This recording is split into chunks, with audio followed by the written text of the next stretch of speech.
આપ સૌને મારા જય Shri Krishna.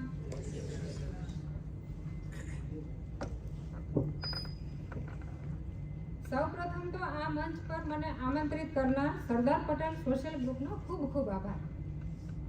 Shri Sardar Patel senior citizen group આપ સૌનું હાર્દિક સ્વાગત કરે છે. અત્રે ઉપસ્થિત મારા વાલા વડીલજનો તથા કાર્યરત ટીમને મારા ખૂબ ખૂબ આભાર, મારા દિલથી પ્રણામ. પહેલું વંદન મારા માત પિતા રૂપી વડીલોને, જેણે આપ્યું મને ધરતી પર અસ્તિત્વ. પહેલું વંદન મારા માત પિતા રૂપી વડીલોને, જેણે આપ્યું મને ધરતી પર અસ્તિત્વ. આપ્યું મને પ્રાણ રેડીને જીવનદાન, જણાવ્યા ખુશીઓ તણા મહેલો, આવતા 100 શિક્ષકોની હરોળ મહી. આપ્યું મને પ્રાણ રેડીને જીવનદાન, જણાવ્યા ખુશીઓ તણા મહેલો, આવતા 100 શિક્ષકોની હરોળ મહી. જેના ચરણોમાં જ છે 68 તીર્થ ધામ, એવા મારા માત પિતા રૂપી વડીલોને કોટી કોટી વંદન. જેના ચરણોમાં જ છે 68 તીર્થ ધામ, એવા મારા માત પિતા રૂપી વડીલોને કોટી કોટી વંદન.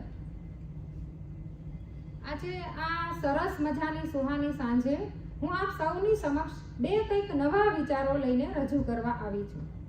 અને એની સાથે સાથે મારે તમારા સૌની પાસેથી 4 કંઈક એવા નવા વિચારો લઈને પણ જવા છે. અત્યારે આપણે બધા ફેમિલી મેમ્બર્સ જ બેઠા છીએ, તો હું કાંઈ પણ બોલીશ, મને કોઈ ઇસ્યુ નથી. અથવા હું તમને કાંઈ પણ જો પ્રશ્ન પણ કરું ને, તો મને તમે દિલથી જવાબ પણ આપજો, જેથી કરીને મને કાંઈક તમારી પાસેથી પણ બે એવા નવા વિચારો જાણવા મળે. તો આપ સૌ સહમત છો ને? Thank you. હવે એનું પણ કારણ છે કે આપ જેવા વડીલોની હાજરી સૂરજ જેવી ગરમ જરૂર છે. આપ જેવા વડીલોની હાજરી સૂરજ જેવી ગરમ જરૂર છે, પરંતુ ગેરહાજરી તો અમાવસ રાત બની જાય છે.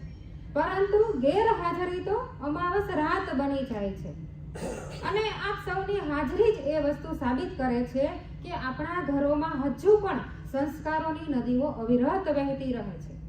અને આ સંસ્કારોની નદીઓ હજુ પણ અવિરત વહેતી રહે ને, એ માટે આપ સૌ વડીલોને હું એક નાજુક રિક્વેસ્ટ પણ કરી રહી છું કે આપ સૌ વડીલોએ તમારા જ પૌતા અને પૌત્રીઓને તમારા યોગ્ય સિંચન, યોગ્ય ઘડતર, યોગ્ય શિક્ષણ, વાણી, વર્તન વગેરે બધું જ તમારા પૌતા પૌત્રીઓને સંસ્કાર રૂપે આપવાનું છે.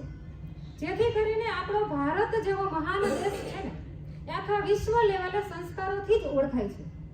અને હજુ પણ સદીઓ સુધી સંસ્કારો અને સંસ્કૃતિના નામે ઓળખાય ને, એ માટે આપણે સૌએ સાથે મળીને અથાગ મહેનત કરવાની છે. હવે આપ સૌની હાજરી ખરેખર એક વડીલ હોય ને, વડીલની હાજરી છે ને, એ ઘરમાં ખૂબ મહત્વની હોય છે. હવે વડીલ વગરનું ઘર હોય ને, તો એ કશું કામનું નથી. કારણ કે એક વડીલની હાજરી હોય ને, એ એક ખાનદાની કુટુંબ સાબિત કરે છે. અને અહીં બેઠેલા આપ સૌ બધા સાથે આપણે એક સરખા જ છીએ. કોઈ વડીલ નથી, કોઈ સિનિયર નથી. કારણ કે ઉંમરથી ભલે આપણે બધા જ નાના મોટા હોઈએ, પરંતુ આપણા વિચાર, વાણી અને વર્તન નક્કી કરે છે કે આપણે કેવા અને કેવડા છીએ. આપણી ઉંમર કેવડી છે એ આપણા વાણી, વિચાર અને વર્તન નક્કી કરે છે. અને લગભગ આપણે બધા અહીં બેઠા છીએ તો સંયુક્ત ફેમિલીમાંથી જ હશે. સંયુક્ત ફેમિલી વાળા છીએ ને બધા? હા, તો સંયુક્ત ફેમિલીમાં લગભગ બધાને ખબર પણ હશે કે કાંઈક ને કાંઈક ઘરમાં નાની મોટી રકઝક આવે, કોઈ કંકાસ થાય, ક્યારેક ઝઘડા પણ થાય, કોઈ ચણભણ થાય. હવે કુટુંબમાં આપણા કિચનમાં માનો કે 2 વાસણ ભેગા થયા હોય તો પણ એ ખખડતા હોય, તો ઘરના આટલા બધા સભ્યો આપણે સાથે મળીએ તો કંઈક તો રકઝક થવાની છે ને. પરંતુ આ રકઝક, આ કંકાસ, આ ઝઘડા, આ બધાનું સમાધાન કરનાર પણ એક વડીલ છે. એટલે વડીલોની હાજરી ઘરમાં ખૂબ મહત્વની છે. કારણ કે કોઈ પણ સોલ્યુશન જોતું હોય ને, તો આપણે સીધા વડીલ પાસે જતા હોય. અને નાની મોટી રકઝક તો બધા જ ઘરોમાં થવાની છે.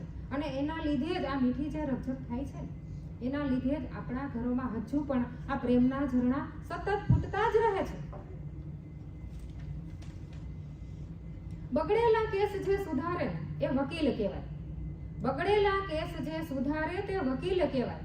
પણ જે કેસને બગડવા જ ના દે ને, એ વડીલ કહેવાય. પણ જે કેસને બગડવા જ ના દે ને, એ વડીલ કહેવાય. હવે આપણે ત્યાં એક કહેવત છે કે દીકરી 2 કુટુંબને તારે. અને એટલે જ કદાચ આપણે દીકરીઓને નાનપણથી જ ઘરની રીત રિવાજ રૂઢી બધું જ આપણે શીખવી દઈએ છીએ, જેથી કરીને સાસરીએ જઈને એ તરત જ એમના સાસરિયાની રેણી કેણી રીતભાત આસાનીથી શીખી શકે અને સાસરિયામાં ઓતપ્રોત પણ થઈ જાય. એટલે દીકરી ઘરનું પિયરિયું અને સાસરિયું આ બંને કુટુંબને તારે છે પોતાના સંસ્કારોથી. હવે આ સંસ્કાર ક્યાંથી આવે છે? એ પણ વડીલો પાસેથી. તો દીકરી તો બે કુટુંબને જ તારે છે, પરંતુ જો એક વડીલ ધારે ને તો ઘણા બધા પરિવારોનું પરિવહન કરી શકે છે. એ કઈ રીતે? હવે એ પોતાના દીકરા એમની વહુઓ અથવા તો પોતાના દીકરાના પણ દીકરાઓ, પોતાની દીકરીના પણ દીકરાઓ, આમ અનેક જાતના કુટુંબોને પોતાના વાણી વિચાર વર્તન યોગ્ય ઘડતર યોગ્ય શિક્ષણ આપીને એમનું પરિવહન કરી શકે છે. અને એટલે જ કદાચ વડીલને આપણે ફેમિલીનું હૃદય માનીએ છીએ, કારણ કે હૃદય વગર જીવવું જ અશક્ય છે. એવી રીતે ઘરમાં વડીલની હાજરી આટલી જ મહત્વની છે. હવે અત્યારે ઘણાને અલગ રહેવાના શોખ જાગ્યા છે, એ પણ સાચી વાત છે કે હવે કોઈની રોકટોક કોઈને ગમતી નથી, અલગ રહેવું છે, એ વાત પણ સાચી છે. પરંતુ એ લોકોને ક્યાંક ને ક્યાંક નુકસાન થઈ રહ્યું છે અને એમના પોતાના સંતાનો છે ને એમને તો ઘણું બધું નુકસાન થયું છે. કારણ કે હવે દાદા દાદીના ખોળે રમતા હોય તો કેટલી પ્રેમ અને હૂંફ લાગણી મળે. હવે આયાના ભરોસે છોડીને જતા રહે તો આયાની લાગણી શું? તો ખરેખર વડીલની જે હાજરી છે ને એ ખરેખર અમારા જેવા લોકોએ ખાસ સમજવાની જરૂર છે કે વડીલ શું છે. હવે વડીલ એટલે કે વિશાળ વૃક્ષ, એક વડલો. હવે આપણે કોઈ પણ અત્યારે ધમધોકતો તાપ હોય, ઉનાળાની કાળઝાળ ગરમી હોય અને આપણે કોઈ છાંયડો ગોતતા હોય તો આપણે ઘટ્ટાદાર ઘેઘોર વડલો જ ગોતશું, કારણ કે એમના પાંદડાનો એટલો બધો છાંયો મસ્ત મજાનો હશે ને કે આપણને શીતળતા આપે, ઠંડક આપે. એવી જ રીતે ઘરમાં વડીલની હાજરી હોય ને એ ખોયડું ખાનદાની સાબિત થાય. હવે પહેલાના જમાનામાં આપણે દીકરીઓને પરણાવી હોય ને તો ત્યારે આપણે ખાનદાની ખોયડું ગોતતા, અને ખાનદાની ખોયડું એટલે કે વડીલોના સંસ્કાર. હવે વડીલોના સંસ્કારોથી જ ખોયડું ખાનદાની ગણાય. હવે આજકાલ આમની વ્યાખ્યા જરૂર બદલી ગઈ છે કે પૈસા ટકે સુખી સંપન્ન હોય ને એ ઘરમાં દીકરી પરણાવીએ છીએ.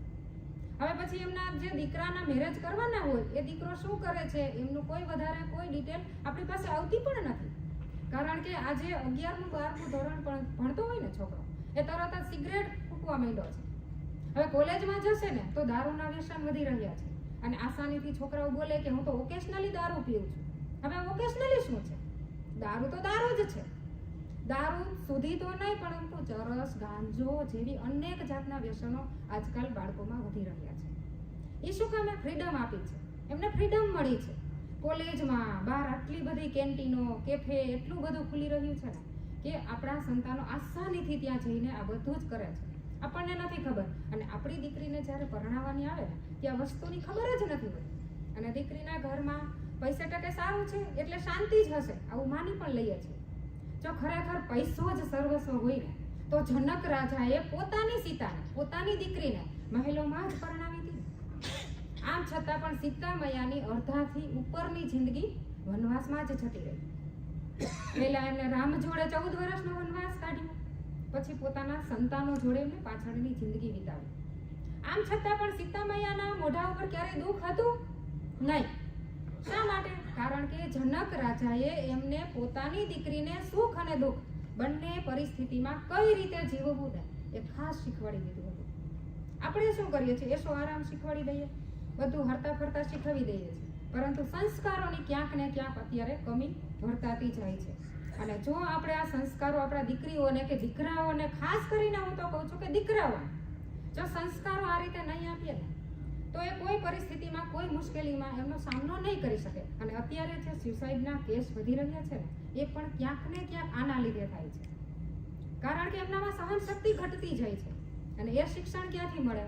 ખરેખર એ ઘરમાં જ મળે, વડીલોની હાજરીમાં, વડીલોની સાથે જ આ બધું થાય. હવે સંતાનોને આ રીતે દરેક પરિસ્થિતિમાં આપણે જીવતા શીખવવા જ પડશે. હવે ઘણાને એવું પણ લાગતું હશે કે આ બેન વડીલો વિશે આટલી બધી વાત કરે છે તો પોતે પોતાના સાસુ સસરાને સાચવતા હશે કે નહીં, એમની જોડે રાખતા હશે કે નહીં? તો ખરેખર આજે મારી વાત જે છે ને એ આગળ વધારવા માટે હું મારા જ ઘરનો પહેલા દાખલો આપીશ, ત્યાં પછી હું આગળ વધીશ. હવે હું 26 વર્ષથી મારા સાસુ જોડે રહું છું અને આજથી મારે 26 વર્ષ પહેલા મારા મેરેજ થયા. અને ત્યારે મારી કોલેજ પણ પૂરી નહોતી થઈ, એ પહેલાં જ મારા મેરેજ થયા, એટલે એજ્યુકેશન મારું ત્યાં જ અટકી ગયું. અને અહીં આવીને જોઈન્ટ ફેમિલીમાં હતા તો કામકાજ આ તે ઘણું બધું હતું, માથે જવાબદારી હતી, તો 3-4 વર્ષ એમ જ નીકળી ગયા, એજ્યુકેશન અધૂરું જ રહી ગયું. હવે મારે શું કરવું? મને એજ્યુકેશનનું તો લાગતું હતું કે મારે સ્ટડી બાકી છે. તો મેં મારી 1.5 વર્ષની ત્યારે બેબી હતી. હવે ત્યારે મેં 1.5 વર્ષની જ નાની બેબી હતી ને, મારા સાસુના સહારે મેં છોડીને કોમ્પ્યુટરનો 1 વર્ષનો ક્લાસ કર્યો. હવે 2 કલાક રોજની હું બહાર જતી અને 4 થી 5 કલાક હું ઘરે પણ એનું વર્ક કરતી, કારણ કે ત્યારે મને ઇંગ્લિશ નહોતું એટલું બધું ફાવતું અને ઇંગ્લિશના અભાવે મારે ખૂબ મહેનત પડી. અને ત્યાર પછી તો મારા સાસુજીનો મને એટલો સપોર્ટ મળ્યો કે મને જે પણ શોખ હતા ને બધા જ મેં પૂરા કર્યા, કારણ કે બધી જગ્યાએ મને હેલ્પફુલ થયા. હવે મને ડ્રોઈંગની ઈચ્છા હતી તો મેં ડ્રોઈંગના ક્લાસ કર્યા. મને ખરેખર એમ થયું કે પાર્લર શીખવું છે, પાર્લર કર્યું. મને એવું થયું કે મારે કોઈ આવા શિબિર કરવી છે તો શિબિર કરવું, યોગા કરવા છે, કાંઈ પણ એક્ટિવિટી, સ્વિમિંગ કરવું છે તો સ્વિમિંગના પણ ક્લાસ કર્યા. પછી મારે 2 સંતાનો થયા, ત્યાર પછી મેં સ્પોકન ઇંગ્લિશ કરેલો અને ત્યાર પછી મેં IELTS એટલે કે ફોરેન લેંગ્વેજ પણ શીખી લીધી. અને ફોરેન લેંગ્વેજ પછી મેં રેડિયન્ટ ઓવરસીઝ કરીને 8 થી 10 વર્ષ પહેલાં મેં મારું સેન્ટર પણ ઊભું કર્યું. હવે ત્યારે મને ઘણી બધી સ્ટ્રગલ પડી હતી અને ત્યાર પછી મારે મારી ખુદની ફેક્ટરીમાં મારી ખુદની રિક્વાયરમેન્ટ હતી એટલે મેં મારી ખુદની ફેક્ટરી જોઈન કરી. હવે સવારના 10 થી લઈને સાંજના 6 સુધી હું મારી ફેક્ટરીએ જ હતી. અને ત્યારે પણ મને જીમ વગેરેનો પહેલેથી શોખ હતો કે નહીં, ફિટનેસ તો હોવી જોઈએ, એટલે ફિટનેસ માટે હું સવારમાં મોર્નિંગમાં જીમ પણ જાઉં અને આવીને કામ, બાળકોની જવાબદારી, બધી જ વસ્તુ. પરંતુ મારા એક પગલે ડગલે મને મારા બા, હું મારા સાસુ સસરાને બા અને દાદા કહું છું પ્યારથી, તો મારા બા અને દાદાનો મને એટલો સપોર્ટ મળ્યો છે કે કદાચ આજે તમારી સૌની સામે ઊભી છું ને, હું એટલે ઊભી છું કારણ કે મને એનો સાથ સપોર્ટ સારો અને હજુ પણ એટલો જ મળતો રહે છે. આજે 83 વર્ષના છે પરંતુ હજુ પણ મને કિચનમાં મને કાંઈ પણ વસ્તુ બહારથી લઈ આવી હોય તો સૌથી પહેલું એ કામ કરશે. ક્યારેય મેં એવું નથી સાંભળ્યું કે એ થાકી ગયા છે. હું એવું નથી કહેતી બધું કામ તમારે જ કરવાનું છે, પરંતુ તમારા આટલા સંસ્કારો જોઈને અમારી અંદર પણ ઓટોમેટિક આવી જાય છે કે નહીં, આટલું ઘરમાં સરસ વાતાવરણ હોય તો અમારે પણ કરવું જોશે. મારા બા એવું બોલે ને કે તમે કામથી થાકી ગયા છો, મારે કરવું જોશે, હું ના પાડું કે નહીં તમારે કામ નથી કરવું. મને કોઈ ફેક્ટરીએ થાકશી ન લાગે, મારે ત્યાં જઈને ઓફિસમાં ઓફિસ વર્ક કરવાનું હતું, નહીં મને જરા પણ થાક નથી, કારણ કે મને સંસ્કારો ત્યાંથી મળ્યા. અને સૌથી ખાસ હું નાનકડા ગામની દીકરી છું. હવે નાનકડા ગામમાં મને ગરબા રમવાનો પહેલેથી શોખ હતો.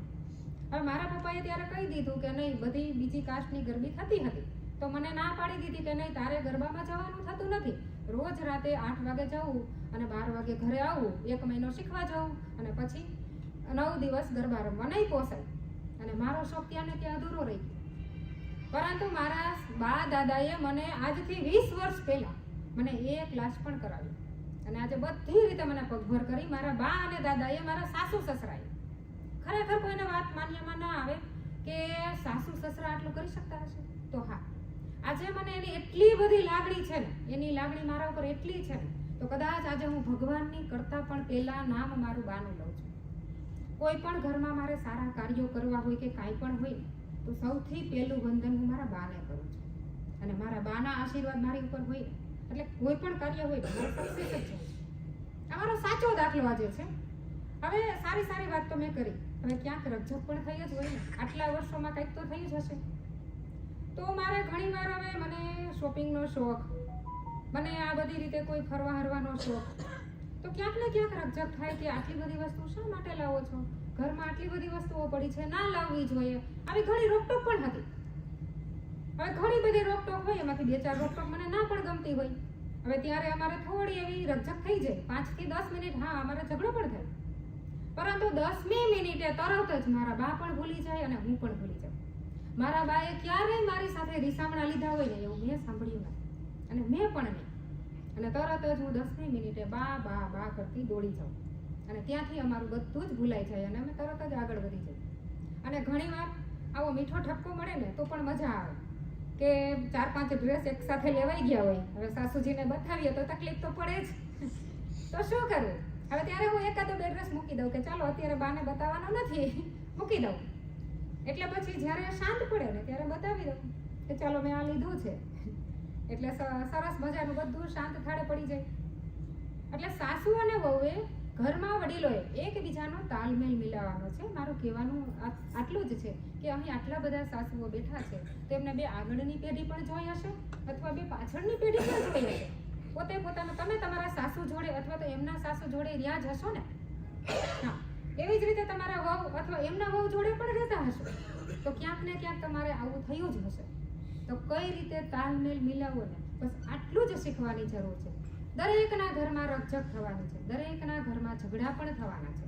બસ થોડું એવું શીખવાની જરૂર છે જેથી કરીને જે આપણે પ્રોબ્લેમ અત્યારે પડી રહ્યા છે દરેક કુટુંબમાં ઝઘડા કંકાસ એટલા બધા અત્યારે વધી રહ્યા છે કે ક્યાંક ને ક્યાંક દીકરી આપણી સાસરે જાય 2-4 દિવસ, 2 મહિના, 4 મહિના, વર્ષ, 2 વર્ષમાં છૂટાછેડા થાય છે. શા માટે? ક્યાંક ને ક્યાંક આપણી અન્ડરસ્ટેન્ડિંગ ઘટી રહી છે. એમને આપણા તરફ, આપણી એમના તરફ. ક્યાં બોલવું ને ક્યાં ચૂપ રહેવું, બસ આટલું જ શીખી લઈએ. ક્યાં બોલવું ને ક્યાં ચૂપ રહેવું, બસ આટલું જ શીખી લઈએ.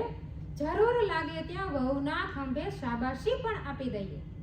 જરૂર લાગે ત્યાં વહુના ખંભે શાબાશી પણ આપી દઈએ. હવે આપણે દરેકના ઘરમાં અત્યારે સાસુ, સસરા, દીકરા, વહુ, નણંદ, ભાભી આટલા બધા રહીએ છીએ તો એડજસ્ટમેન્ટ તો કરવું જ પડે. ઘણું બધું સહન કરવું પડે. ઘણી બધી વસ્તુમાં આપણે એડજસ્ટમેન્ટ કરતા જ હોઈશું. હવે ખાલી જમવાની વાત લઉં. હવે મસ્ત મજાનું સબ્જી બનાવ્યું હોય તો 5 વ્યક્તિને એ સબ્જી બહુ જ ગમવાનું છે. જ્યારે કોઈ 2 વ્યક્તિ એવી હશે જ કે એમને એ સબ્જી ભાવતું નથી અથવા તો એમને આજે એ સબ્જીનો ટેસ્ટ જ ના ગમે તો એમને એડજસ્ટમેન્ટ કરવું જ પડે. એવી રીતે ઘરના દરેક વડીલ, ઘરના દરેક સભ્યો છે ને બધાના મંતવ્યો અલગ અલગ હોવાના જ છે. પરંતુ વડીલે આ બધાના મંતવ્યોને ભેગા કરવાના, બધાના વિચારોને ભેગા કરવાના અને બધા જ વિચારોમાંથી કોઈ એક જ વિચાર ઉપર પછી અમલમાં મૂકવાનો. જો આટલું આપણે કરીશું ને તો ખરેખર આજે સંયુક્ત પરિવારમાંથી વિભક્ત પરિવાર થાય છે એ ત્યાં અટકી જશે. પરંતુ અત્યારે ઘણા પરિવારોમાં એવું પણ છે તો કોઈ એક જ વ્યક્તિ હેન્ડલ કરતી હોય કે નહીં હું બોલીશ એવું જ થશે, હું કહીશ એવું જ થશે, મારો નિર્ણય છેલ્લે સુધી રહેશે. તો અત્યારે કોઈને રોકટોક મારે એવું નથી, બધાને ફ્રીડમ જોઈએ છે. તો આજની પેઢી કદાચ આ સહન નહીં કરે તો કદાચ અત્યારે વિભક્ત કુટુંબ અત્યારે ઝડપથી થઈ રહ્યા છે ને તો એનું કારણ ક્યાંક ને ક્યાંક આવું પણ છે. તો આપણે તાલમેલ મિલાવતા શીખવું જોશે આપણે ક્યાંક ને ક્યાંક. અને વડીલોએ તો હું એવું કહું છું કે ખાસ કરીને થોડું એવું એડજસ્ટમેન્ટ કરતા શીખવું જ પડશે. હવે એક એવું એક્ઝામ્પલ આપું છું કે વર્ષો પહેલા આપણા બાપ દાદા હતા એ બળદગાડામાં વાડીએ જતા. હવે ત્યાર પછી આવી સાયકલ, હવે ત્યાર પછી મોટરસાયકલ. હવે મોટરસાયકલ પણ ઘણા બધા અવનવા જાતના કેવી સરસ મજા આવે. હવે ત્યાર પછી કાર. કાર તો અત્યારે લક્ઝરી કાર આવી. હવે લક્ઝરી કારની સ્પીડ છે અને બળદગાડાની સ્પીડ છે. હવે બંનેની સ્પીડની કમ્પેરિઝન ક્યારેય થઈ શકે? ક્યારેય નથી થવાનું. તો આપણે પહેલા સ્લો મોશન વાળી પેઢી અને આજની ફાસ્ટ ફોરવર્ડ વાળી પેઢી, હવે બંને પેઢીની આપણે કમ્પેરિઝન ચાલુ કરી છે. હવે કમ્પેરિઝન પેઢીમાં હોવાની જ ના જોઈએ. આમ છતાં પણ આપણે કમ્પેરિઝન કરીશું તો ક્યારેય આપણે જે સાથે રહીએ છીએ રહી જ નહીં શકીએ. હું એવું માનું છું કે જે પહેલાના વડીલો આપણે જે છીએ એમને થોડું ફાસ્ટ ફોરવર્ડ ચાલવું જ પડશે. કારણ કે પરિવર્તન બધાને લાવવાનું છે. અમે લોકો પણ પરિવર્તન લાવીએ છીએ. આજે ઇંગ્લિશ મીડિયમનો જમાનો છે. આપણે કોઈ ઇંગ્લિશ નથી શીખા તો પણ આપણે ઇંગ્લિશ મીડિયમના છોકરાઓ સાથે બધા રહીએ જ છીએ ને. તો આપણે ત્યાં તાલમેલ મિલાવી લીધો છે કે ઇંગ્લિશ મીડિયમમાં છોકરું ભણે છે, આપણને આવડશે એટલે એમની સાથે વાત કરશું. બાકી આપણે ગુજરાતીમાં બોલીએ છીએ. અને આજે હું એ પણ વાત કહું છું કે ઇંગ્લિશ મીડિયમના દરેક છોકરાને ગુજરાતી ભાષા ક્યાંક ને ક્યાંક લુપ્ત ન થઈ જાય એના માટે આપણે સૌએ મહેનત કરવી જોશે. કારણ કે ક્યાંક ને ક્યાંક એવું ના બને કે આજથી 15 કે 20 જ વર્ષ 20 વર્ષ થશે ત્યાં આપણા દરેક છોકરા સડસડાટ ઇંગ્લિશમાં બોલશે, વાતો કરશે, બધું જ. અને ત્યારે શું થશે? ત્યારે આપણી ગુજરાતી ભાષા સાવ લુપ્ત થઈ ગઈ હશે. અત્યારે દરેક સ્કૂલમાં ઇંગ્લિશ અને હિન્દી જ બોલાશે, ગુજરાતી ક્યાંય નથી બોલાતી. તો આપણે દાદા દાદીઓએ ખાસ કરીને તમે તમારા બાળકો સાથે જ્યારે પણ સમય વિતાવો ત્યારે તળપદી ભાષાને શુદ્ધ ગુજરાતી ભાષામાં વાર્તા બોલો, કવિતાઓ બોલો, કાંઈક એવા લેખ બોલો, કાંઈક તમારા એવા ખુદ ઉદાહરણો છે એવું બોલો. સતત એમની સાથે ગુજરાતીમાં જ આખો દિવસ વાત કરશો ને તો આપણી ગુજરાતી ભાષા પણ જળવાઈ રહેશે. ગુજરાતી ભાષાનું જે પ્રભુત્વ આપણા પર છે, આપણી માતૃભાષા છે, ક્યાંક ને ક્યાંક દુઃખ તો ન થાય ને, એના માટે આપણે સૌએ ખૂબ મહેનત કરવી જોશે. અને હા, ખાસ ઘરમાં આવા ક્યારેક ઝઘડા થતા હોય અને ઘરમાં સાસુજી હોય તો એમને એમ થાય કે નહીં, ઘરમાં રસોડામાં મારું જ ચાલવું જોઈએ. સાસુજીને એવું થતું હોય કે આજે વહુ આવી છે, એમને શું ખબર પડે, ચાલવું તો મારું જ જોઈએ, હું કવે મત થવું જોઈએ. હવે ક્યાંક ને ક્યાંક આપણે આવું વિચારીએ છીએ, ત્યાં તકલીફો પડે છે. અને ખરેખર આપણા ઘરમાં જે દીકરીનો ઉછેર આપણે કરીએ ને, ત્યાં અને વહુના ઉછેરમાં ઘણો બધો ફરક પડે છે. હવે દીકરીના હરેક નખરા ઉઠાવવા તૈયાર છીએ. હવે દીકરી 2 કલાક મોડી ઉઠશે તો પણ ચાલશે, બપોરે જમવાનું નહીં બનાવે તો પણ ચાલે છે, કદાચ એ 2 દિવસ કોલેજે નથી જતી, આળસ આવે છે તો પણ ચલાવી લઈએ છીએ. સાંજે જમવાનું બનાવ્યું છે અને એને નથી ભાવતું તો સ્વિગી ઓર્ડર કરે છે તો પણ ચાલે છે. અને સાથે સાથે કદાચ આપણી ઘરે ગેસ્ટ આવ્યા છે અને એને ફ્રેન્ડ્સની પાર્ટી છે તો ગેસ્ટને આપણા ભરોસે છોડીને જાય છે ને, બધું જ કરે છે. હવે દીકરી આ રીતે બધું નખરા આપણે ઉઠાવીએ છીએ તો વહુ આવશે તો વહુની સાથે આપણે આ રીતે કરશું? વહુ બોલશે આજે 9 વાગે ઉઠું છું, આજે મને આરામ જોઈએ છે, તો આપણે માનશું નહીં. બપોરનું જમવાનું કદાચ નહીં બનાવે તો ચાલશે, ગેસ્ટને આપણે ભરોસે મૂકે છે તો ચાલશે, કશું નથી ચલાવતું. કોઈ ફ્રેન્ડ્સની પાર્ટીમાં જશે તો ચાલશે, કશું નથી ચલાવતા. ક્યાંક ને ક્યાંક આપણે દીકરીઓનો ઉછેર આ રીતે કરી રહ્યા છીએ. અને વહુનો ઉછેર, દીકરીનો ઉછેર ત્યાં એવો જ હતો જેવી આપણી દીકરી છે, તો વહુ આવતા ભેગી તરત જ આપણી જોડે એડજસ્ટમેન્ટ કરી લેશે, નથી જ કરવાની ને. તો ક્યાંક આપણે આ પણ સમજવું જોશે કે કદાચ આપણે આપણી દીકરીઓના ઉછેરમાં ચેન્જ કરીએ. દીકરીને પહેલેથી જ શીખવી દઈએ કે નહીં, બધું જ કરવાનું છે, સવારે વહેલા ઉઠીને તે લઈને રાત સુધી જે વહુ પાસે આપણી એક્સપેક્ટેશન છે, આ બધું જ દીકરીઓ પાસેથી પણ એક્સપેક્ટેશન રાખો તો કદાચ દીકરીઓને તકલીફ નહીં થાય. પરંતુ ઘણા આમાં વડીલો એવું બોલતા હોય ને કે નહીં બેટા, તું અહીંયા જલસા કરી લે ને, તારે સાસરે જઈને તો કામ જ કરવા છે, અહીંયા તો મજા કર, ત્યાં પછી તો તારે વહેલા જ ઉઠવું છે, બધું કરવું છે. આ શું કામ આવી વિચારસરણી? દીકરીને અહીંયા પણ એ જ છે, ત્યાં પણ એ જ છે. ક્યાંક ને ક્યાંક આપણે સાસરિયામાંથી આમાં જ છીએ અને પિયરિયામાંથી પણ આપણે જ છીએ, કોઈ અલગ નથી. આમાંથી જ આપણે શીખવાની જરૂર છે. અને હા, હવે ઘણા સાસુજી એવું બોલતા હોય ને કે મારું ચાલવું જોઈએ, એટલે ત્યારે શું થાય, દીકરો પીસાતો હોય. સાસુજીને શું થાય કે મારો દીકરો છે તો મારું જ ચાલશે, હું કહું એમ જ થશે. અને દીકરો ત્યારે વહુની વાતોમાં આવીને અથવા તો વહુની વાતો સાંભળીને વહુ કે એમ કરવા લાગશે, ત્યારે આપણને બહુ તકલીફ પડે છે. ખરેખર તકલીફ ઘણા બધાને પડતી હશે. હવે હું તમને ભીંડાની સબ્જીથી એક એક્ઝામ્પલ આપીને વાત કરું છું કે એક બેને એમના દીકરાનો 25 વર્ષ બહુ સારી રીતે ઉછેર કર્યો. 25 વર્ષ સુધીમાં એ સંયુક્ત ફેમિલીમાં હતા. તો એમને ભીંડાનું સબ્જી એના ઘરમાં અઠવાડિયે 2 વાર બનતું, વેરિએશન વાળું બનાવતા, પરંતુ 2 કે 3 વાર બનતું. હવે દીકરાને એમનું સબ્જી જ ના ભાવ્યું, ક્યારેય સબ્જી અને ભીંડાનું ચાખ્યું જ નહીં. હવે શું થયું, એમની વહુ, એમના મેરેજ થયા, હવે વહુને 15-20 દિવસ થયા ને ખબર નહોતી અને એને ભીંડાનું જ સબ્જી બનાવ્યું. હવે ત્યારે શું થાય, સાસુજી બહારથી આવે છે અને તરત જ ભીંડાનું સબ્જી જોયું અને બસ ગુસ્સે થઈ ગયા કે અરે તને ખબર નથી પડતી, ભીંડાનું સબ્જી બનાવ્યું, મારો દીકરો જમશે જ નહીં. હવે વહુજી તો એ મસ્ત મજાના ખુશખુશાલ બોલે છે કે કાંઈ વાંધો નહીં, વર્ષોથી નથી જમ્યું તો આજે જમી લેશે, એમાં શું મોટી વાત છે. અને ખરેખર એ અરસામાં ત્યારે દીકરો ઘરે આવે છે અને બધાની સાથે બેસીને ભીંડાનું સબ્જી બોલ્યા ચૂપચાપ વગર ખાઈ લે છે. હવે આ ચૂપચાપ હતું ને એ સાસુજીને ખટકી ગઈ કે ચૂપચાપ ખાઈ કાં લીધું, તે મારું ક્યારેય સબ્જી ખાધું છે, આટલા વર્ષથી હું મહેનત કરતી હતી, સબ્જી ના ખાધું અને આજે તો ખાઈ લીધું. હવે ત્યારે ખરેખર સાસુજીએ આવા શબ્દો બોલવા જોઈએ કે બેટા 25 વર્ષ મેં મહેનત કરી અને તે 15 દિવસમાં જ કરી બતાવ્યું. ખરેખર તને શાબાશી આપવાની છે કે મારા ગુણ છે ને એના કરતાં તારામાં અનેક ગણા ગુણ છે, જે મેં આજે સાબિત કરી લીધું કે તું મારા કરતાં અનેક ગણી છો. અને ખરેખર ભીંડાનો સબ્જી દીકરો ખાતો થઈ ગયો ને, આ મોટી વાત છે. મારાથી ખાય કે પછી મારા વહુથી ખાય, શું ફરક પડવાનો છે? બરાબર છે ને?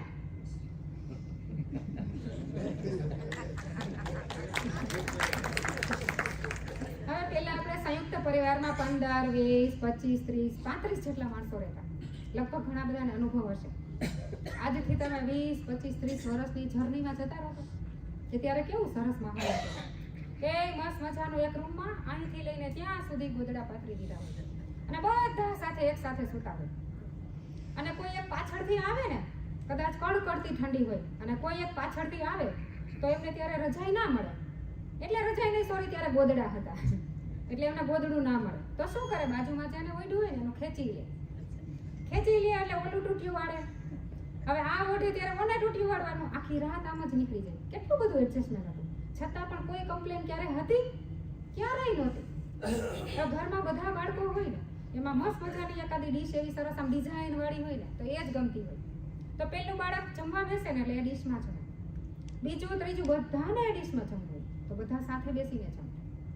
એવી રીતે આપણે ત્યારે પાટલા હતા જમવા માટે, કદાચ બધાને ખબર જ છે કે એક પાટલામાં આપણે કેવા સાથે બેસીને બધા જમતા, કેવી મજા હતી. હવે 25-30 માણસોની વચ્ચે ક્યારેક અડધો કિલો કે કિલો દ્રાક્ષ આવી હોય ને એમાં જે 5 જ દાણા ભાગમાં આવ્યા હોય એ આજે 2 કિલો દ્રાક્ષમાં મીઠાશ નથી, બરાબર ને? બધાના ઘરમાં અત્યારે 2 કિલો હશે પણ એની મીઠાશ નથી. ત્યારે ભીમી ગ્યારસ એક જ દિવસ આપણે કેરીનો રસ ખાતા. આજે મણો મોઢે કેરી ઘરમાં આવે છે છતાં એ રસ નથી, કારણ કે ત્યારે દરેક બાળક ઊભા હોય, કોઈ મારે છોટલું ભાગમાં આવશે, મારે ગોટલું ભાગમાં આવશે. એ કેવું બધું શેરિંગ હતું, કેટલી સરસ મજા હતી. ખરેખર આ જીવવાની મજા તો ત્યારે હતી, કારણ કે એડજસ્ટમેન્ટ, શેરિંગ, અન્ડરસ્ટેન્ડિંગ આ બધું જ હતું. એ તમારા વડીલો પાસે હતું. આજે શું થયું? હવે આજે સંયુક્ત પરિવારની વ્યાખ્યા ઘણી બધી બદલી ગઈ છે. કુટુંબો નાના થતા જાય છે. આજે બધાના ઘરોમાં 1 કે 2 સંતાન જ હોય છે. તો હવે મમ્મી પપ્પા, દીકરો અને વહુ એમનું એક સંતાન. હવે એક સંતાન હજી જન્મે ને, હજી જન્મ્યો જ હશે ત્યાં તો વોકર, સાયકલ, સ્કૂટર, અનેક જાતની વસ્તુઓ. હવે જમવાના હજી તો જમતા ના શીખે ને ત્યાં તો ચાંદીના વાસણ, પિત્તળના વાસણ, જાત જાતની ડીશ. હજી 1.5 વર્ષનું થાય ને ત્યાં તો વોટર બેગ, સ્કૂલ બેગ્સ. હવે છોકરું કેવી રીતે ભણશે? આટલી બધી વસ્તુમાં એવું બધું ઉલજી જાય છે ને કે છોકરાને ભણવાનું નથી ગમતું. એસો આરામ એટલા બધા આપણે વારસામાં આપી દીધા છે કે ખરેખર આજનું બાળક જે તમે લોકોએ સ્ટ્રગલ કરી છે એ નહીં કરી શકે, કારણ કે એમને જરૂર કરતાં આપણે વધુ પીરસી દીધું છે. એમને ભૂખ જ નહીં લાગે. એમને થોડી એવી ભૂખ લાગે તો ખબર પડે કે ખરેખર આ વસ્તુની ભૂખ શું છે, આ પૈસો શું છે, એમની કિંમત શું છે.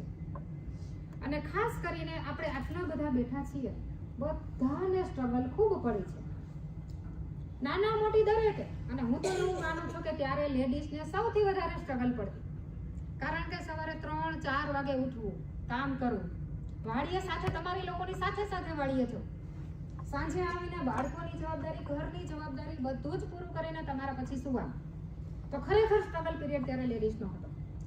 અને તમે લોકોએ આખા પરિવાર, કેવડું મોટું પરિવાર હતું, તો પરિવારમાં આપણે કેવડી મોટી જવાબદારી. કદાચ તમે તમારું સ્થાન શું છે ને બધા ભૂલી ગયા, અને સ્ટ્રગલ પીરિયડ તમારો એટલો હતો ને કે તમે સતત સ્ટ્રગલ કરતા જ રહ્યા.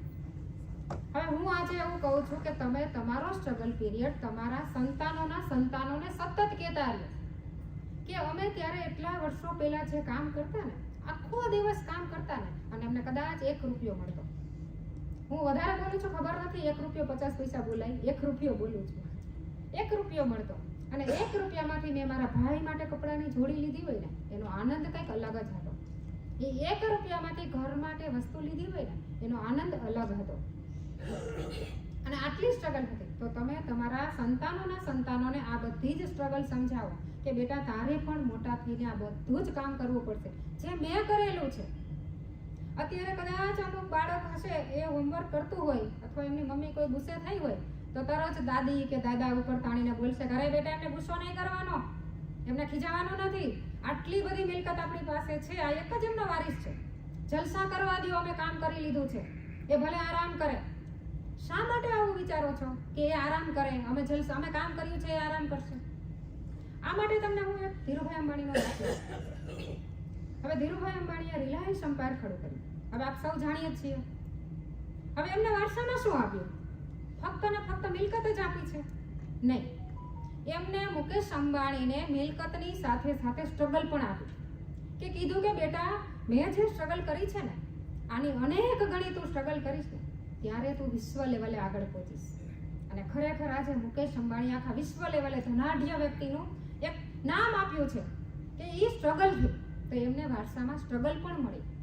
ફક્ત ને ફક્ત તમે લોકો અમને એસો આરામ આપશો તો અમે સ્ટ્રગલ ક્યારેય નહીં કરી શકીએ, અથવા અમારા સંતાનો ક્યારેય સ્ટ્રગલ નથી કરી શકવાના. તો તમે તમારા સંતાનોને તમારી સ્ટ્રગલ લાઈફ સતત બતાવતા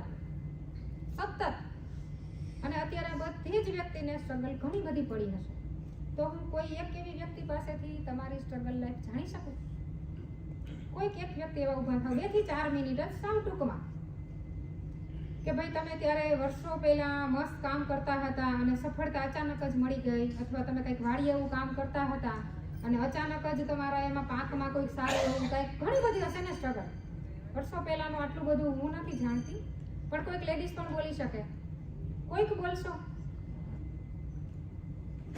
હું બોલી નાખું. Thank you. હું નાનપણથી ને પછી 8મા ધોરણથી ગુરુકુળમાં આવ્યો, રાજકોટ સ્વામિનારાયણ ગુરુકુળ.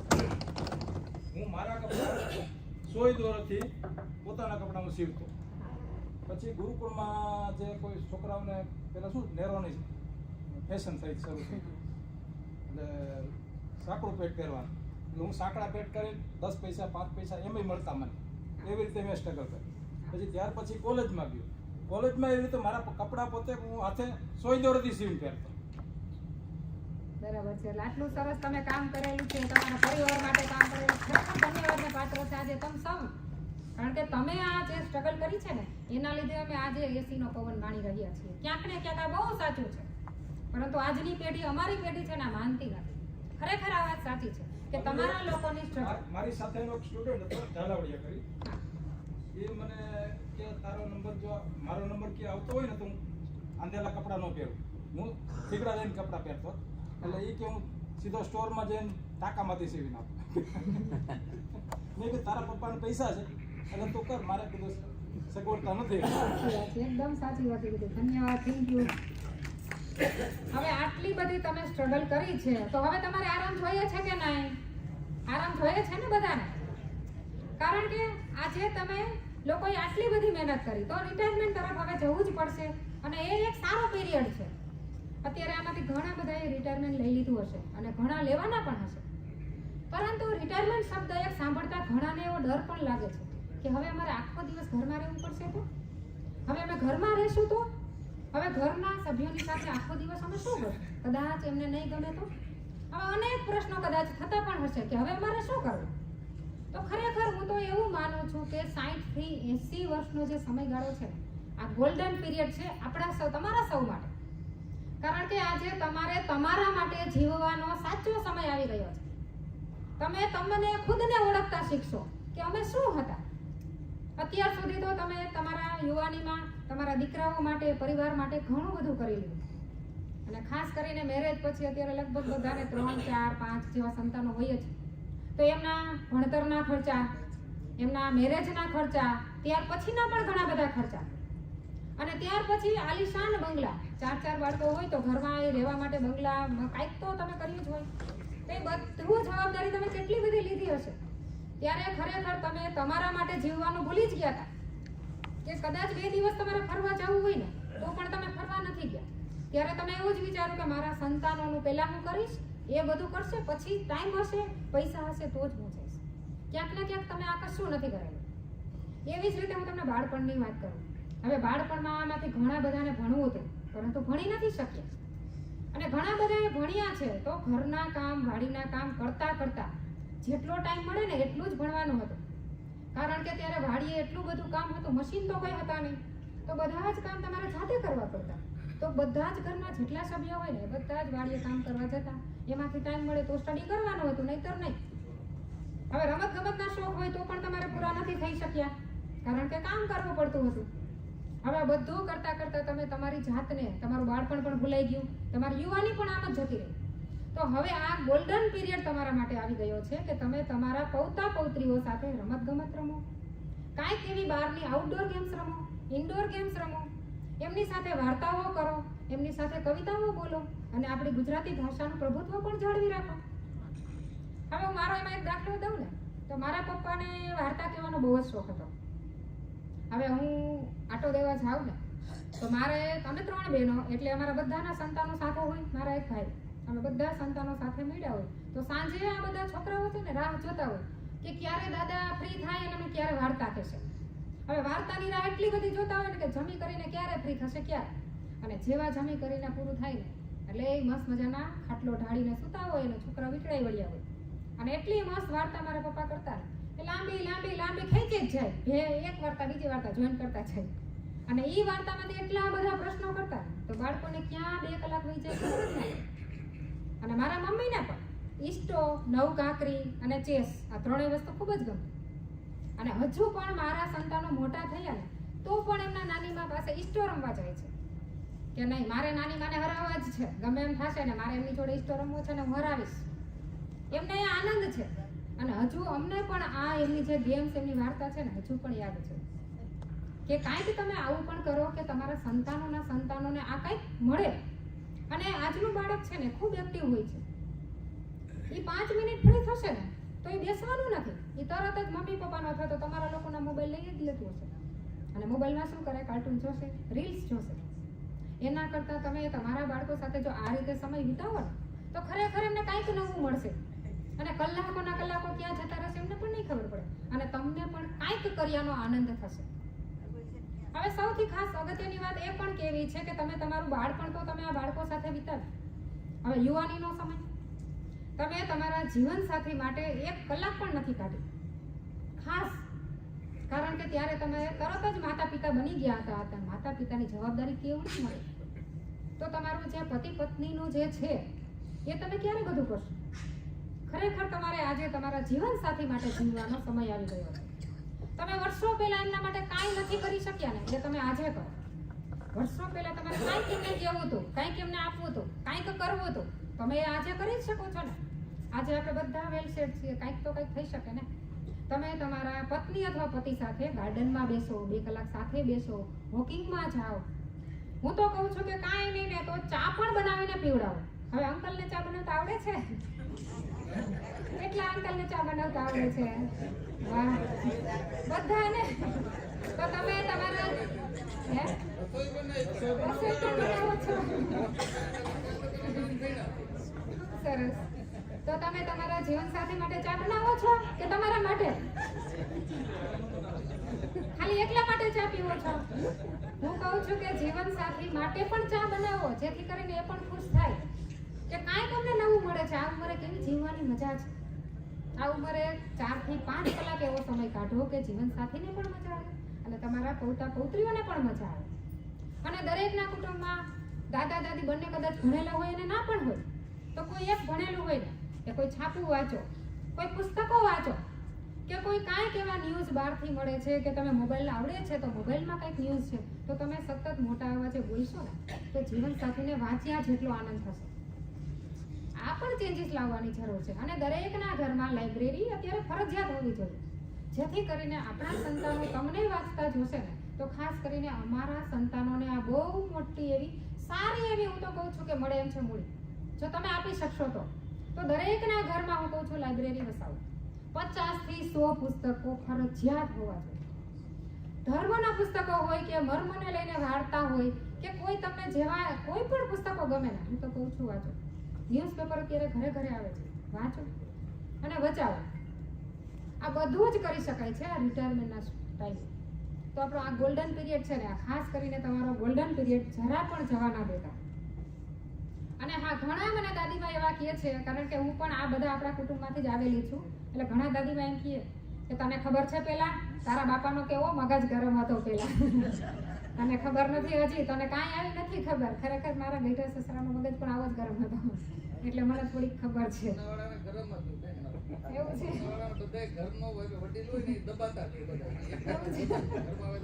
હવે મને એવું થાય કે ગરમ મગજ કેટલું હશે, શું કામ હશે? એમ થાય કે આટલું બધું ગરમ મગજ.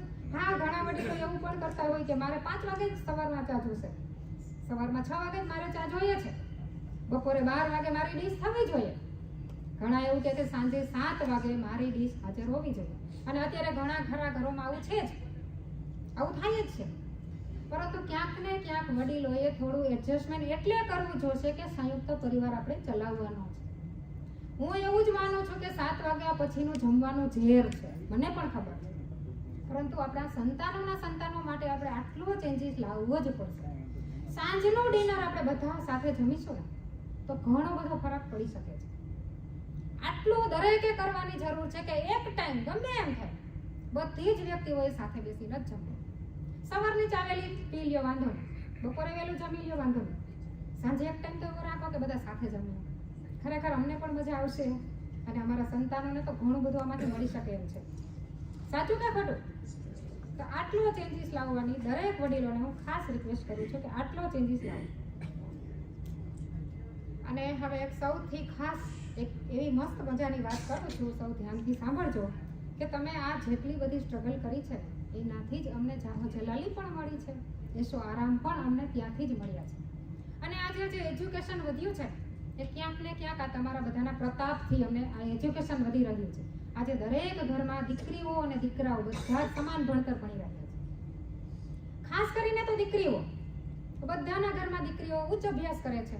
હવે પહેલા શું હતું કે ગામડામાં 5 ધોરણની સ્કૂલ હોય કે 7 એટલું જ ભણાવતું, આગળ નહીં, કારણ કે ગામડાથી બહાર આપણે જવા ના દેતા. અને હવે ગામડાથી બહાર, શહેરની બહાર, આઉટ ઓફ કન્ટ્રી આપણે ત્યાં સુધી પણ ભણાવીએ છીએ. આઉટ ઓફ સ્ટેટ હોય કે આઉટ ઓફ કન્ટ્રી, બધે જ આપણી દીકરીઓ અત્યારે ભણી રહી છે. અને હું તો કહું છું કે ગૌરવ લેવા જેવી બાબત છે કે આપણી દીકરીઓ અત્યારે બધે જ ભણે છે. પરંતુ આજે હું એક કડવી અને સત્ય હકીકત એ પણ કહેવા જઈ રહી છું કે આપણે દરેક દીકરીઓને ઉચ્ચ અભ્યાસ આપીએ છીએ. હવે જેવી આ દીકરી સાસરે આવશે કે તરત જ સસરા બોલશે કે બેટા બસ તારું ભણતર અહીં પૂરું, આટલું બધું આપણે ઘરે ખૂબ ખાનદાની છે, આટલું બધું સરસ છે ઘરમાં, તારે કોઈ કમાવા જવાની જરૂર નથી, બેઠા બેઠા જલસા કરો, આરામ કરો ને ઘરે રહ્યો. કારણ કે આપણા પટેલોના ક્યાંક ને ક્યાંક આ વિચારો સંકુચિત થાય છે. એટલે દરેક દીકરી ઉચ્ચ અભ્યાસ કરીને ઘરે આવીને સાસરે જઈને પૂરું. હવે ખાલી એક હું તમને નાનકડી એવી વાત કરું કે વર્ષો પહેલા બાપ દાદા પાસે 200 વીઘા 500 વીઘા જમીન હતી ને, ટુકડા થતા ગયા 100 વીઘા 50 વીઘા 20 વીઘા 5 વીઘા, હવે તો 5 કે 10 જ વીઘાના ખાતેદાર છે. હવે 5 કે 10 વીઘામાંથી ફરી આપણે 200 વીઘા કરવી હશે તો ઘરમાં કોઈ એક જ વ્યક્તિ કમાતી હશે તો ચાલશે? હું કહું છું તો ઘરમાં જેટલી વ્યક્તિ છે ને બધાએ કમાવું છે. શા માટે આપણા વિચારો આવા ટૂંકા છે?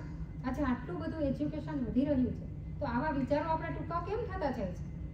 હવે તમે વિચારો કે તમારા બાપ દાદાએ તમને વારસામાં જમીન આપી એટલે તમે લોકોએ ખેતી કરી. ત્યારે એજ્યુકેશન આટલું નહોતું, એટલે કદાચ બીજી જ્ઞાતિના ભાઈઓ હશે, એ કોઈ ડોક્ટર હશે, કોઈ એન્જિનિયર હશે, કોઈ કલેક્ટર લેવલે પહોંચી ગયા, તો તમે આપણે બધા ખેડૂત છીએ, આપણે બધા ખેડૂત ત્યાં ને ત્યાં છીએ, તમારા ભાઈઓ કેટલા આગળ છે. તો ક્યાંક ને ક્યાંક આપણે આજે દીકરીઓને કદાચ સ્ટડી તો ખૂબ કરાવીએ છીએ, હવે સ્ટડી પછી તરત જ જેવી સાસરે જશે એટલે તરત જ એનું એજ્યુકેશનનું ગળું એમના સસરા કાપી નાખે છે અને તરત જ એની જે ઉડતી પાંખ છે ને એ ત્યાં ને ત્યાં કપાઈ જાય છે. હવે આપણે દીકરીની ઉડતી પાંખ કાપવી કોઈને ગમે છે નહીં, કારણ કે વહુ આવે ને એટલે કપાઈ જાય છે. દીકરીની તો આપણને બધું ગમે છે, વહુ આવે ત્યારે એમની પાંખ કાપવી શા માટે છે? ક્યાંક ને ક્યાંક આપણે થોડો આવો પણ વિચાર કરીએ. હવે આના માટે પણ હું તમને એક મુકેશ અંબાણીનો દાખલો આપું. હવે મુકેશ અંબાણી અબજોપતિ, અબજોના પણ અબજોપતિ છે. હવે એમને એવું કીધું કે નીતા ઘરે બેસ, તારે કઈ કામ કરવું નથી, રોજના 4-5 લાખ વાપરી નાખ, કશી કામની જરૂર જ નથી. એવું કીધું? એવું નથી કીધું. એમને એમના ખુદની કંપનીમાં ઘણું બધું કામ આપ્યું, ઊંચી પોસ્ટ ઉપર રાખી, પોતાને જ નહીં એમના દીકરી બંને, એની દીકરી અને બંને વહુને બધાને એમાં કામ આપ્યું અને એક સાથે બધા કામ કરે છે. તમે લોકોએ સ્ટ્રગલ કરી છે તો અમને શા માટે નહીં? તમે લોકોએ બધાએ મહેનત કરી છે. હવે કદાચ આજે દીકરીઓને આપણે નથી, આપણા પટેલ સમાજમાં કદાચ કોકને એવું લાગે કે શરમ આવે, આપણે આવડી બધી મિલકત હોય ને આપણી વહુ કામ કરે તો કેવું ખરાબ લાગે. તો કદાચ જો તમારો આ વિચાર છે ને તો એક વાત એ પણ યાદ રાખજો કે વર્ષો પહેલા બધા જ લેડીઝ વાડીએ જતા હતા ને, કે તમે એકલા ત્યારે કામ કરતા હતા? ત્યારે બધા જ લેડીઝ સાથે કરતા હતા ને, તો ત્યારે શરમ નથી આવતી કોઈને, કારણ કે ત્યારે તમારી સાથે કામ કરતા હતા. હવે આજે છોકરીને મારે ગાડી જોઈએ, ટીવી જોઈએ, બધું ફરવા જોઈએ એવું અત્યારે છોકરીઓ માંગે છે. પણ માંગે છે તો એમને કમાઈને કરવા દે, એમને જાતે કમાશે તો એમને આઈડિયા આવી જશે કે મારે કાર લેવી છે, કાર લેવી છે કે શું કરવું. પછી જો કોઈ વહુને નથી કમાવું કે નથી જવું એ એમનો પ્રશ્ન છે, એ પોતે વિચારશે. પરંતુ ક્યાંક ને ક્યાંક આપણે હજુ ના પાડીએ જ છીએ ઘણાના ઘરોમાં. અત્યારે દીકરીનું એજ્યુકેશન છે, ભણેલી ગણેલી વહુ જોઈ છે, લગભગ બધાને આપણે ભણેલી ગણેલી જોઈ છે ને. કોઈને એવું લાગે કે 10 ભણેલી ચાલશે, 12 ભણેલી ચાલશે, નથી જોતી, ભણેલી ગણેલી જ જોઈ છે. તો ભણેલી ગણેલી વહુ કદાચ માનો કે ઘરમાં કામવાળા બધાને છે, હવે એમને કામ શું ભાગ માર્યું? 3 ટાઈમની રસોઈ અને બાળકોને સંભાળવા. તો હવે આટલું કામ તો 5 કલાક કે 6 કલાકમાં પૂરું થઈ જવાનું છે. તો બાકીની 7-8 કલાકે શું કરશે? ભણેલી ગણેલી છે તો મોબાઈલમાં જ રમશે, મોબાઈલમાં સિરીઝ જોશે, મોબાઈલમાં ટીવીમાં, મોબાઈલમાં કે મૂવીઝ જોશે, કંઈક કરશે, શોપિંગ કરશે અને વળી ફ્રેન્ડ્સ જોડે પાર્ટી કરશે, ઘણું બધું કરશે. ઘરે બેઠા તો કરવું જ પડશે ને, બેસવાની તો છે નહીં. તો આ બધું કરવાની છે ને. આજે કદાચ બધાએ કીટી પાર્ટીનો શબ્દ સાંભળેલો છે. તો આજે શું કામ કીટી પાર્ટી વધી રહી છે? એટલે ઘરે બેસે છે. હવે કદાચ સતત કોઈ કામ કરતી હોય તો એમને કીટી પાર્ટીનો ટાઈમ મળેલો છે? મળવાનો છે નહીં. હવે સાસુજીને એવું થતું હશે કે અરે એ તો જાય કામ કરવા તો મારે જ કામ કરવું પડશે બધું, એ થોડી કામ કરશે. પરંતુ એવું નથી હોતું, કામ પણ કરશે. થોડીક અન્ડરસ્ટેન્ડિંગ આપણે રાખીએ, થોડીક એ રાખશે ને તો કામ પણ કરવાની જ છે. હવે તમે વિચારો કે તમારી વહુ છે, હું તો એવું કહું છું કે પહેલા વાડીએ જતા તો આપણી જ વાડીએ જતા ને, અને ઘણા તો આટલામાંથી ઘણા લેડીઝે કોકની વાડીએ પણ કામ કરેલું જ હશે ને. તો ત્યારે શરમ આવતી હતી? નહોતી આવતી. તો આજે આપણે કોકનામાં કામ કરીએ કે ઘરમાં કામ કરીએ તો શું કામ શરમ આવે કે બહાર કોઈને જોબ કરવા દેવી નથી દીકરી? તો શરમ શાની? દરેક દીકરીઓને કામ કરવાનો અધિકાર છે. તો આપણે આ અધિકાર શા માટે છીનવી લઈએ છીએ? ક્યાંક ને ક્યાંક આપણે આ ભૂલ કરીએ છીએ. અને આજથી 20 વર્ષ પછી ક્યાંક એવું ના બને કે જેમ તમારે થયું હતું કે તમારા બીજી જ્ઞાતિના ભાઈઓ અત્યારે કલેક્ટર લેવલે છે, આપણે અહીંયા જ છીએ. તો ક્યાંક ને ક્યાંક આપણી દીકરીઓ અત્યારે જે દીકરીઓ ભણે છે ને, ઘણા કંપનીમાં CEO તરીકે કામ કરતી હશે, ઘણા બધા જગ્યાએ પહોંચી ગઈ છે દીકરીઓ. તો ક્યાંક આપણી દીકરીઓને આપણે બેસાડી રાખીશું, 4 દિવાલની અંદર પેક રાખશું આપણી વહુને, તો 20 વર્ષ પછી એવું ના બને કે બીજી જ્ઞાતિની દીકરીઓ ખૂબ આગળ નીકળી જાય અને આપણા સંકુચિત વિચારના લીધે જ આપણી દીકરી ઘરમાં રહે. ખાસ કરીને મારે આજે આ રિક્વેસ્ટ ખાસ કરવી હતી કે બધાએ આપણું માઇન્ડને, આપણા વિચારોને દીર્ઘ કરવાની જરૂર છે. જો આપણા વિચારો દીર્ઘ થશે તો ખરેખર કોઈ વહુને તકલીફ નહીં પડે. અને વહુ, હા, ખાસ સાસુઓને એ પણ કહેવું છે કે કદાચ તમને એમ લાગે કે સાસુ ઘરે વહુ આવશે તો કામ નહીં કરે. હવે તમે વિચારો કે જોબ ઉપરથી સાંજે ઘરે આવે અને ત્યાં કાંઈક ઘટના બની હોય અને તમને કાંઈક વાત કરે તો કેવી મજા આવશે? કાંઈક નવા વિચારો લઈને વાત કરશે. હવે એ જ કદાચ હાઉસવાઈફ તરીકે તમે રાખશો તો એ શું વાત કરશે? શેરીમાં બેસે, મારા સાસુ આવા છે, મારા સાસુ તેવા છે, શેરીમાં બેસીને આ જ વાતો થાય ને. એના કરતાં તો જાશે બહાર તો કાંઈક નવા વિચારો તમને પણ મળશે ને. તો ખરેખર પરિવર્તન આવ્યું છે ને તો પરિવર્તનની સાથે ચાલવું છે દરેકે. અને ઘણાને એવો વિચાર આવે કે નહીં, દીકરીઓને અમે ભણાવીશું પછી જોબ કરવા દેશું તો સેફટી શું? આજે એ પણ એક પ્રશ્ન છે કે સેફટી શું? તો ખરેખર દરેક દીકરીને ડાન્સ શીખવાડવાની જરૂર નથી. ખાસ કરીને કરાટેના દાવ પેચ શીખવવું. અને આપણે તો મસ્ત મજાના અહીં કોચિંગ ચાલે છે તો દરેક દીકરીઓને તમે આ કરાટે શીખવો ને. અને આપણે દીકરીઓને દેખાવા માટે અનેક જાતના ઉપચાર કરીશું કે દીકરી સરસ લાગવી છે. ખરેખર એને ચાંદ જેવી બનાવવી નથી, એને સૂરજ જેવી ગરમ બનાવો, જેથી કરીને કોઈ દીકરો એની સામે આંખ ઊંચી કરીને જોશે ને તો તરત જ ત્યાં ને ત્યાં બળીને ભસ્મીભૂત થઈ જશે. આપણે આપણી દીકરીઓને આ રીતે ઉછેરવાની છે. હવે સૌથી છેલ્લી વાત અને અગત્યની વાત પૂરી કરીને મારી વાણીને હું વિરામ આપીશ. હવે અત્યારે આપણે મિલકત આટલી બધી વધી ગઈ, એજ્યુકેશન પણ વધ્યા, બધાના ઘરમાં એશો આરામ આવી ગયા. આમ છતાં પણ વારસામાં ક્યાંક ને ક્યાંક તમને અંધશ્રદ્ધા મળેલી છે. એ અંધશ્રદ્ધા તમને વારસામાં મળી છે, તમે લોકો અમને આપો છો, અમે લોકો આગળ ફોરવર્ડ કરીશું. ક્યાંક ને ક્યાંક આ અંધશ્રદ્ધાને પણ કાપવી જોશે. ભૂવા, ભારાડી, તાંત્રિક વિધિ, ઘણી બધી વિધિઓમાં હજુ પણ આપણે માનીએ છીએ. આપણે એવું માનીએ કે નહીં, મારી દીકરીને નજર લાગી ગઈ, મારા ઓલું નાનો ટેણીઓ છે એમને નજર લાગી ગઈ. ખરેખર કોઈની નજર નથી લાગવાની. આજના ડિજિટલ યુગમાં અંધશ્રદ્ધા શું છે? ખરેખર આ ગંભીર પ્રશ્ન છે. ભલે હું નાનકડી વાત કરું છું પરંતુ આજે આ ગંભીર પ્રશ્ન છે કે અંધશ્રદ્ધા. આટલા સરસ ભણાવો છો, એજ્યુકેશન આપો છો તો સાથે સાથે અંધશ્રદ્ધા વારસામાં જબરદસ્તી શા માટે આપો છો? હવે મારે એમાં તમને એક એક્ઝામ્પલ આપવું છે કે મવડીના એક બેન હતા, એ મારા જ રિલેટિવ્સ હતા, એટલે મને બહુ સારી રીતે ખબર છે, નિયરથી ઓળખું છું એટલે હું તમને સારી રીતે સમજાવી શકીશ. હવે મવડીના એક બેન હતા, એમને 5 વર્ષનો દીકરો હતો.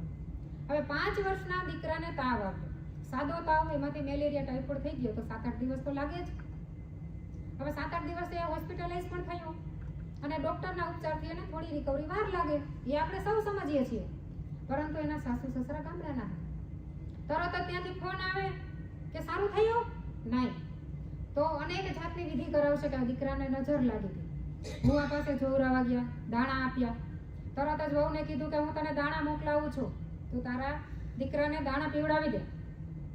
હવે વહુ ત્યારે ભણેલી ગણેલી તો જો કે હોવાની જ છે, ત્યારે એમને ના પાડી કે નહીં, હું આજે દાણા નહીં પીવડાવી શકું, નહીં કરો. સસરાનો ફોન આવ્યો, ના પાડી. નણંદનો ફોન આવ્યો કે નહીં, તું કેવી છો, તારું આવું એજ્યુકેશન શું છે, તું તારી ડોક્ટર લે, તું જે પણ કરવું છે કર ને, અમે કહીએ પણ તારે કરવું જ જોશે, અમારું માનવું જ પડશે. તને આમાં શું તકલીફ છે, ખાલી દાણા જ તો પીવડાવ્યા હતા, આનાથી મોટી વાત ક્યાં હું તમને કહું છું, તારે આ કરવું જ પડશે. એટલી જબરદસ્તી એની ઉપર કરી. ત્યારે વહુ એટલી સ્ટ્રોંગ હતી ને, એને બે જ શબ્દો કીધા કે મમ્મી, આજે હું કદાચ જો તમારી વાત માની લઈશ ને, કદાચ કાલે કાંઈ એવું બીજું બનશે ને, તો મારે તમારી અત્યારે માનવી જ પડશે. એના કરતાં હું આજે જ આ વાત ના માનું તો, આ અંધશ્રદ્ધા હું અહીંથી જ કાપું તો મારા બાળકને કશું નથી થવાનું. મને ખબર છે, ડૉક્ટરે કીધું છે. તો ક્યાંક ને ક્યાંક આપણે આવી અંધશ્રદ્ધા આપણે જબરદસ્તી વારસામાં આપીએ છીએ. હું તો કહું છું, સૌ ભણેલા ગણેલા છીએ, અથવા તો આપણી પાછળની પેઢી ભણેલી ગણેલી છે ને, તો અંધશ્રદ્ધા તો જડ મૂળથી નીકળવી જોઈએ. અને કુરિવાજો, હવે એક બેન ખૂબ સરસ હોશિયાર હતા, બધી રીતે હોશિયાર હતા, ખૂબ સરસ હોશિયાર હતા. હવે એમને બધી જ વિધિની ખબર હતી, બધી જગ્યાએ. હવે એમને એવું થયું કે થોડો ટાઈમ થયો ને, તેમના પતિનું એક્સિડન્ટ થયું ને, તો એક્સપાયર થઈ ગયા. હવે બેન વિધવા થયા. હવે જેટલી ખબર પડતી હતી ને, તરત જ પૂરું. તરત જ બિચારા બેન ચાંદલો કરવા ગયા, એમને ખબર નહોતી, તો કે નહીં, અપશુકન થશે, ચાંદલો નહીં કરવાનો, હવે તારે કાંઈ નથી કરવાનું, સારા કપડાં પણ ના પહેરી શકાય. ક્યાંક ને ક્યાંક આપણે આવા જે કુરિવાજો છે ને, આ વિધવા, એ બેન એનજીઓ ચલાવે છે. આ બધી જ લેડીઝ એનું એનજીઓ ચલાવે છે અને બેનો જ સંચાલન કરે છે. ખરેખર આમાં જેન્ટ્સનો કોઈ રોલ નથી, જેન્ટ્સને કાંઈ જરૂર જ નથી. ક્યાંક ને ક્યાંક આપણે બેનો ભાગીદાર છીએ કે નહીં, તારે વિધવા છો તો આ કરવું જોશે, આમ કરવાનું છે, તું બહાર કોઈ સારી જગ્યાએ, અરે કદાચ 2 મહિના થયા હોય ને કોઈ ભાઈ જોડે વાત કરે ને ખુશીથી, તો પણ રોકે કે નહીં, તારે કોઈ જોડે વાત નથી કરવાની, તને ઘરે પતિ મરી ગયો છે, કાંઈ શરમ છે, તું બહાર કોઈ જોડે હસી મજાક કઈ રીતે કરે. ક્યાંક ને ક્યાંક આપણે આવું પણ કરીએ છીએ. વર્ષો પહેલા દૂધ પીતી, સતી પ્રથા, આવા તો ઘણા બધા કુરિવાજો હતા ને, તો રાજારામ મોહન રાયે અનેક આવા કુરિવાજોને કાઢ્યા. સમાજ સુધારક તરીકે એને ઘણા બધા આ સુધારણા કર્યા. હવે કરંટમાં એક વાત કરું ને, તો મોદીજીએ 3 તલાકનો કાયદો એક ઝાટકે કાઢી નાખ્યો. તો કેવી બધી બધા લેડીઝ જે મુસલમાન છે ખુશ થયા કે 3 તલાક નીકળી ગયા. તો એવી જ રીતે આપણે પણ આપણે જે આ કુરિવાજો આપણે ધરાર વારસામાં નાખીએ છીએ ને, કે તારે આ કરાય, તારે આ કરાય, અરે પણ એમને પણ ખબર પડે છે, એમને એમની રીતે તો થોડું જીવવા દો, કાંઈક તો કરવા દો. આટલી જ બસ મારે વાત કેવી છે તમને, કે તમે વારસામાં મિલકત નહીં પરંતુ સંસ્કાર આપો. તમે વારસામાં અંધશ્રદ્ધા નહીં પરંતુ શ્રદ્ધા આપો. કુરિવાજો નહીં પણ રિવાજો આપો. છેલ્લી મારે આ 2 જ વાત તમને ખાસ કરવી છે. અને આપણે અંધશ્રદ્ધા અને કુરિવાજો સાવ અહીંથી કાઢવા જ જોઈએ. અને જે દીકરીઓને ભણાવવાની અને પછી એમને જોબ ના કરવા દેવાની જે વાત છે, આ 2 જ મારી ટકોર છે. આ 2 ઉપર આપણે સૌએ ધ્યાન દોરીને આગળ વધીએ તો ખૂબ સારું બને. આ 2 મારી વાત કહીને આજે હું મારી વાણીને વિરામ આપું છું. જય શ્રી કૃષ્ણ.